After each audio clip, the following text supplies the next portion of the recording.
Uma das grandes dúvidas que ficou na mente de quem assistiu Godzilla e Kong, o Novo Império, é sobre o surgimento da Mothra. Afinal, essa não foi a primeira aparição da Rainha dos Titãs na franquia. Ela já havia feito parte da trama de Godzilla 2, Rei dos Monstros. Mais do que isso, nesse filme, a Mothra chega a se sacrificar para energizar o lagartão e dessa forma ele conseguisse vencer o Rei Ghidorah. Então, quando foi confirmado que a mariposa gigante estaria retornando em The Nimpari, muita gente acabou ficando sem entender nada. Mas fica tranquilo, porque nesse vídeo de hoje eu vou te explicar o retorno, da Mothra, como ele foi possível, e também veremos algumas declarações de Ada Wingard que esclarece a aparição dela de uma vez por todas. Segundo o diretor dos últimos 2 filmes do Monsterverse, essa Mothra que vimos em The Nimpari não é a mesma que morreu em King of the Monster. Eu sei, você quer saber mais detalhes sobre essa história, né? Então faz o seguinte, chega já nesse vídeo, deixando seu like e se inscreve aqui no canal, se por acaso essa for sua primeira vez aqui. Eu sou Eric Brelas e vamos junto para mais um vídeo. Godzilla e Kong, o Novo Império, trouxe pra gente uma grande quantidade de titãs. É incrível como esse filme simplesmente abandonou aquela trama chata envolvendo humanos, que vinha sendo um problema dentro da franquia, e agora ela focou mais em mostrar os kaijus em ação. Nesse cenário, um dos titãs que mais cativou o público foi justamente a Mothra, que em The Nimpari voltou a aparecer após ter se sacrificado no segundo filme do Godzilla. Dessa forma, podemos ver finalmente a trindade em ação, com a junção do Kong, Godzilla e a própria Mothra. Mas apesar desse retorno ter sido muito bem recebido pelos fãs, vários outros questionamentos eles começaram a surgir desde então. Até porque a gente tá falando de uma criatura que havia morrido em um outro filme. Embora a gente precise ressaltar que essa coisa de ficar revivendo não é uma novidade pra Rainha dos Titãs, muito pelo contrário. Na versão clássica da personagem, ou seja, lá nos filmes antigos produzidos pela Toho, já foi mostrado que a Mothra ela funciona basicamente como uma espécie de fênix. Ou seja, por mais que ela venha a ser morta, ela revive e retorna algum tempo depois. Originalmente, isso dá ao fato da Mothra ser praticamente uma criatura sobrenatural. É até por isso que ela é considerada a Rainha dos Titãs, já que a sua existência é diferente de qualquer outro ser. Mas apesar de haver um lado místico envolvendo o renascimento da Mothra, também é dado uma explicação biológica que até faz um pouco de sentido. O que acontece é que a mariposa gigante ela produz um ovo antes de ir de arrasta para cima,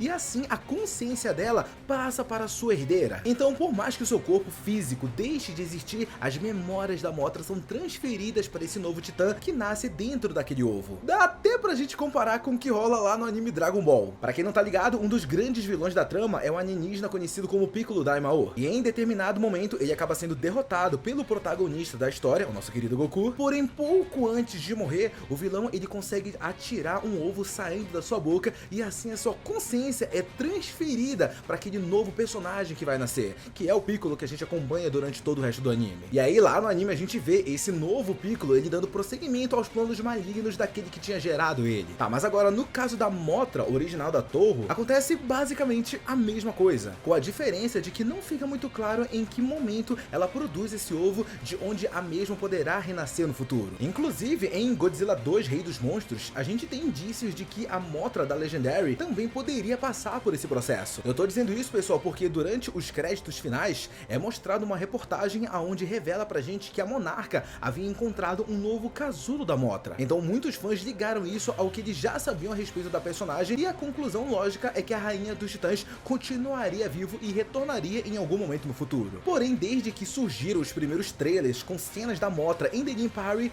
as coisas elas começaram a ficar bem confusas. Começando pela aparência dela, que havia mudado bastante de um filme para o outro. Lá em King of the Monster, a gente tinha visto uma versão mais azulada da mariposa gigante, enquanto que agora ela aparece com detalhes bem dourados, algo bem mais parecido com a versão original dos filmes da Toho. E o que tava confuso acabou ficando mais ainda com a chegada do filme aos cinemas. Afinal, a gente descobriu que essa Mothra ela não havia saído daquele ovo deixado pela anterior que havia se sacrificado. O que aconteceu foi que em The Nimpari a gente é apresentado a uma civilização que vive dentro da Terra Oca. Trata-se do povo Iwi, de onde a garota Gia e todo o povo nativo da Terra Oca também vieram. Esse pessoal acaba revelando que existe toda uma profecia em torno da Mothra e que ela seria um tipo de guardiã protetora daquele lugar em que eles estavam. É dito também que ela aguarda a chegada de uma escolhida, alguém que seria capaz de trazer ela de volta à vida. E essa pessoa seria ninguém mais, ninguém menos do que a nossa querida Gia, que passou boa parte do filme tendo visões onde a mariposa gigante vinha a aparecer, ressuscitava. E eu até confesso pra vocês que,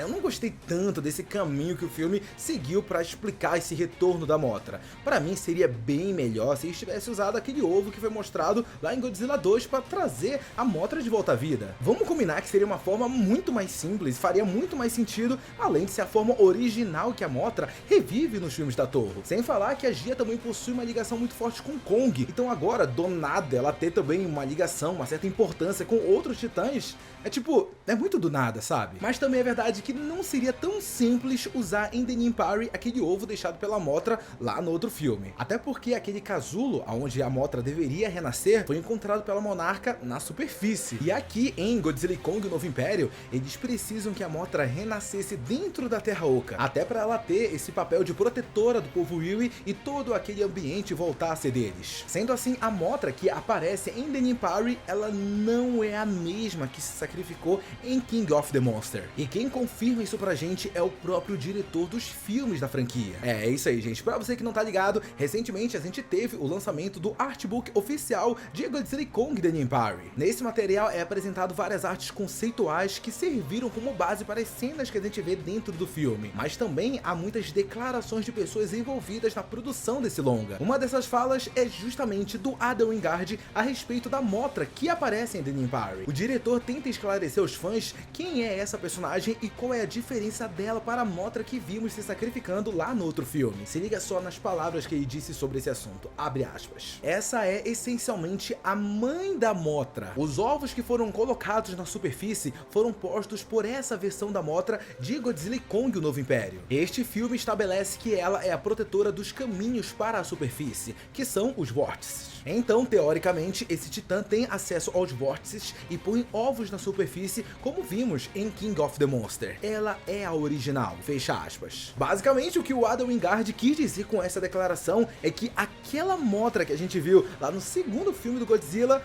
não era a verdadeira Mothra, mas sim uma filha da original. Porém, eu duvido, duvido demais que na época o diretor, ele tinha pensado em introduzir todo esse conceito. Eu duvido muito. Então, o que vai ficar vai ser basicamente a versão do diretor, né, do The Nymphari, contra a versão que a gente tem lá do King of the Monster. Isso se dá pelo fato do Monsterverse ele não ter uma mente pensante que organiza toda a franquia, assim como o Kevin Feige faz lá na Marvel Studios, por exemplo. Muita gente pode até considerar que o Adam Wingard seria esse cara por ele ter, dirigido a maioria dos filmes dentro do universo, mas foi confirmado que ele tá de fora desse novo projeto que vai vir agora. Então até acaba ficando a dúvida o que esse novo diretor vai introduzir daqui pra frente, caso ele queira utilizar a Mothra novamente. Se ele vai se basear nesse conceito estabelecido pelo Adam Wingard, que ele explicou, que na verdade essa não é a Mothra que a gente viu em King of the Monster, até porque essa história da Mothra original ir para a superfície para deixar os seus ovos também não faz muito sentido não, né? Afinal, segundo o povo Willy, a Mothra ela precisaria ser despertada pela pessoa escolhida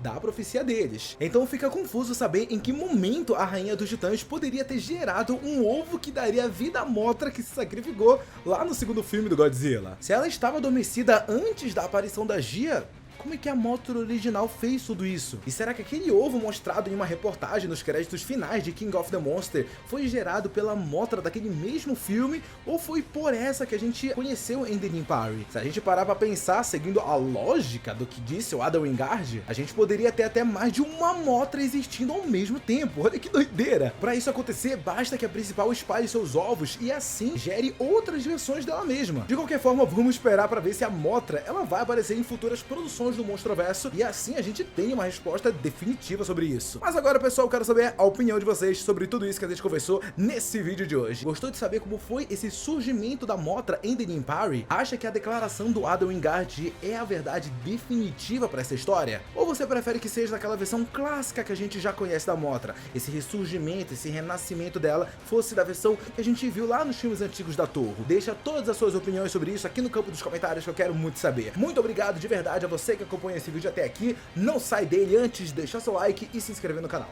Um beijo, um abraço e até a próxima. Tchau!